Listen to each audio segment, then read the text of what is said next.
మానవ సంబంధాలన్నీ మనీ సంబంధాలే. అన్నింటికి ఆస్తులు, డబ్బే ఆధారం. చివరకు బంధుత్వాలకు కూడా అదే బలం. ఆస్తులు, డబ్బు విషయంలో తేడాలొస్తే బంధుత్వం కాస్త శత్రుత్వంగా మారిపోతుంది. రక్త సంబంధీకులే బద్ధ శత్రువులైపోతారు. ఆస్తుల విషయంలో హత్యలు సాధారణమైపోయాయి. మన సమాజంలో వికారాబాద్ జిల్లాలో అలాంటి ఘటనే ఒకటి జరిగింది. ఇంటి స్థలం కోసం మరిదిని సుపారీ ఇచ్చి మరీ చంపించింది వదిన. ఆస్తి కోసం మరిదిని హతమార్చింది ఓ వదిన.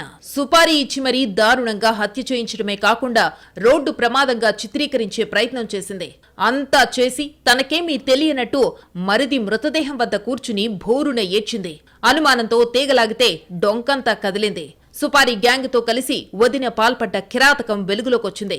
వికారాబాద్ జిల్లాలో జరిగిన ఈ హత్య స్థానికంగా సంచలనం రేపుతోంది.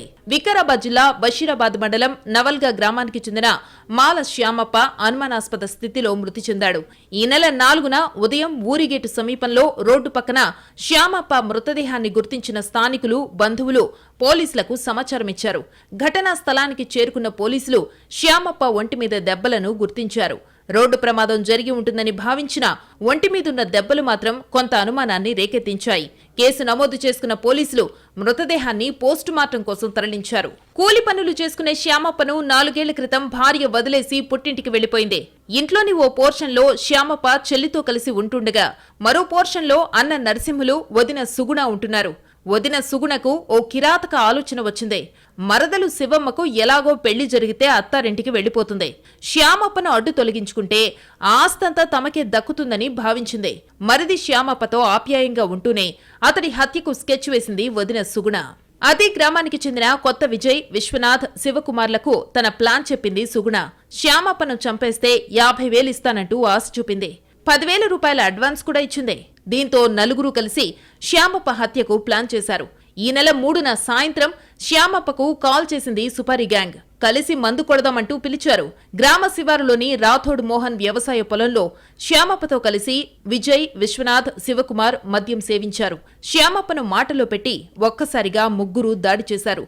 మొహంపై పిడిగుద్దులు గుద్దారు. తీవ్రంగా కొట్టారు. శ్యామప్ప మెడకు టవల్ బిగించి ఊపిరాడకుండా చేసి ప్రాణం తీశారు. మరిది శ్యామప్పను హత్య చేయించిన వదిన సుగుణ మరో మాస్టర్ ప్లాన్ వేసింది.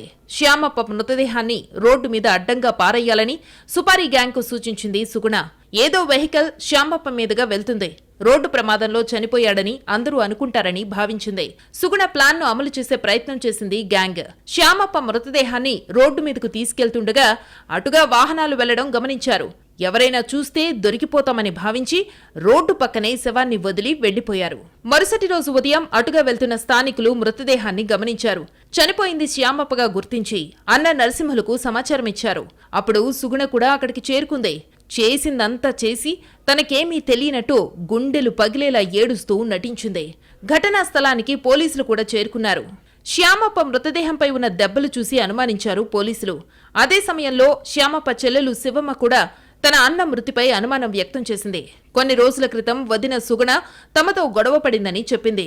అనుమానాస్పద మృతి కేసు కింద కేసుని నమోదు చేసుకుని దర్యాప్తు చేస్తున్న పోలీసులకు కొన్ని ఆధారాలు దొరికాయి. క్లూస్ టీం, డాగ్ స్క్వాడ్ తో కలిసి నిందితులను గుర్తించారు. సుపారీ గ్యాంగ్ లో ఉన్న విజయ్, విశ్వనాథ్, శివకుమార్లను పట్టుకున్నారు పోలీసులు.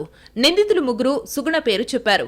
సుగుణ తమకు 50,000 రూపాయల సుపారీ ఇచ్చిందని చెప్పడంతో ఆమెను కూడా అదుపులోకి తీసుకుని విచారించారు పోలీసులు. ఆస్తి కోసమే మరిదిని హత్య చేయించానని ఒప్పుకుంది సుగుణ. ఫిర్యాదులో ఇచ్చిన ప్రకారంగా అనుమానంతో ఉన్న వాళ్ళ మృతుడి యొక్క వదినైన సుగుణమని పట్టుకుని విచారిస్తే ఆమె నేరాన్ని అంగీకరించింది. మృతుడికి ఆమె ప్రథమ నేరస్తు సుగుణమ్మ స్వయంగా వదిన అవుతుంది.